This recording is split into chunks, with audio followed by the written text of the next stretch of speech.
Assalamualaikum warahmatullahi wabarakatuh. Perkenalkan, saya Arsyita Khotidianti, mahasiswa Magister Pendidikan Dasar semester 3. Pada kesempatan kali ini, saya akan mempresentasikan materi diskusi 11 dengan topik analisis sistem pembelajaran sekolah dasar.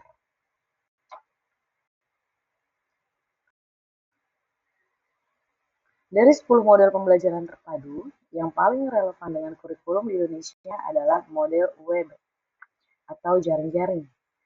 Ini karena pendekatan tematik yang dipakai kurikulum 13 menggunakan satu tema besar yang dijabarkan ke berbagai mata pelajaran.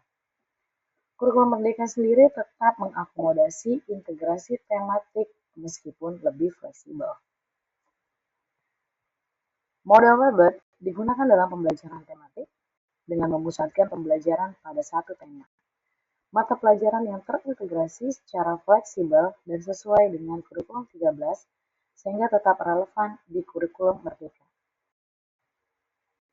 Adapun tujuan dan fungsi dari pembelajaran tematik terpadu, diantaranya yaitu yang pertama mengembangkan kemampuan berpikir holistik, yang kedua membuat pembelajaran jadi lebih bermakna, yang ketiga menghubungkan pengalaman belajar dengan kehidupan nyata, yang keempat meningkatkan keaktifan dan kreativitas siswa, yang kelima mendukung keseimbangan sikap, pengetahuan dan keterampilan, yang keenam menciptakan pengalaman belajar yang utuh.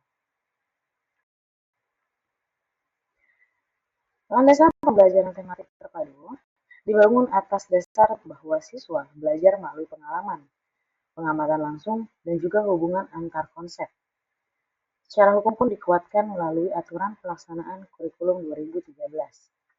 Landasan-landasan yang terdapat pada pembelajaran tematik terpadu diantaranya yaitu landasan filosofis, landasan psikologis, landasan yuridis, dan landasan pedagogis.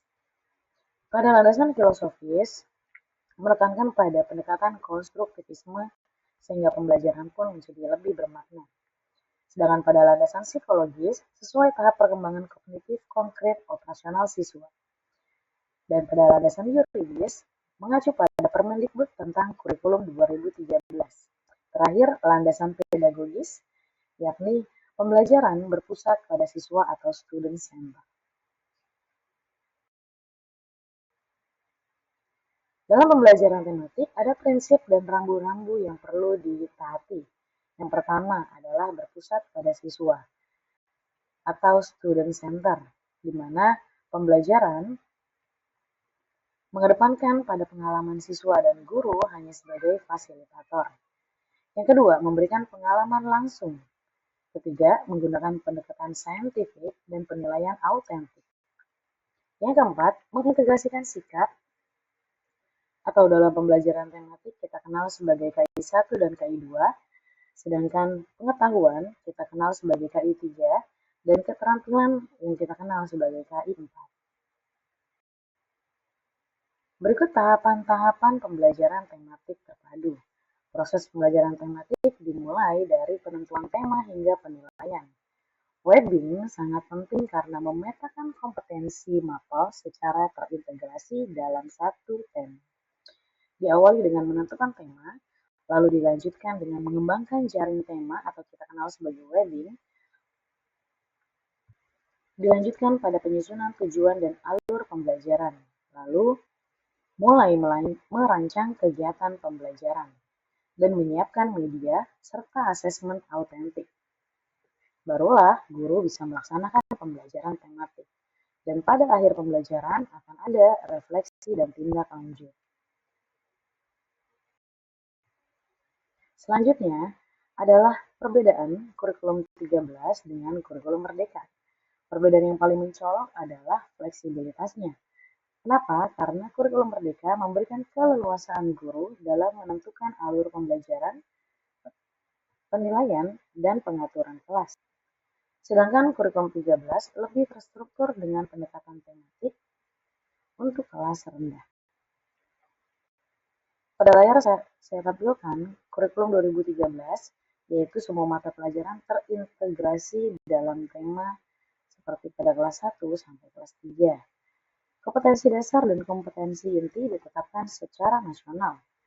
Lalu penilaian autentik juga sangat rinci dan pembelajaran lebih terstruktur dan baku. Dengan demikian, guru pun lebih terarah.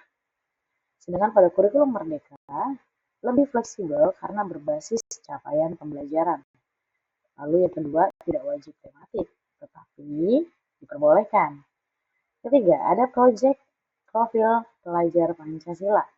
Yang keempat, adanya pembelajaran berdiferensiasi. Dan terakhir, penilaian lebih sederhana dan fokus kepada esensial.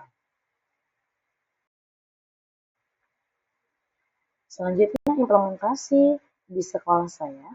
Untuk implementasi kurikulum 13, pembelajaran tematik untuk kelas 1 hingga kelas 6, lalu buku tematik digunakan sebagai acuan, meskipun sumber belajar yang digunakan oleh guru bisa digunakan dari mana saja. Yang ketiga, pendekatan saintifik, penilaian autentik, dan penggunaan portofolio. Sedangkan implementasi kurikulum merdeka, capaian pembelajaran digunakan sebagai dasar. Lalu pembelajaran pun menerapkan pembelajaran berdiferensiasi, di mana pembelajaran ini mewadahi siswa yang memiliki minat dan bakat yang berbeda-beda. Lalu proyek profil pelajar Pancasila yang dijalankan 2-3 kali dalam setahun. Dalam penilaiannya pun juga penilaian formatifnya lebih dominan. Terakhir, guru lebih bebas memilih metode dan materi pendukung.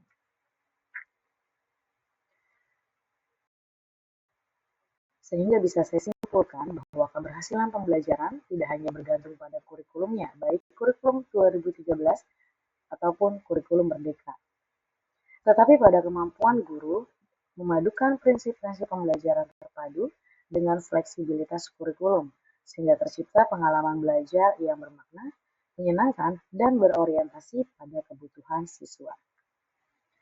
Demikian presentasi dari saya. Terima kasih atas perhatian Bapak Ibu. Semoga materi ini bermanfaat dan dapat menjadi inspirasi dalam meningkatkan kualitas pendidikan di sekolah kita. Wassalamualaikum warahmatullahi wabarakatuh.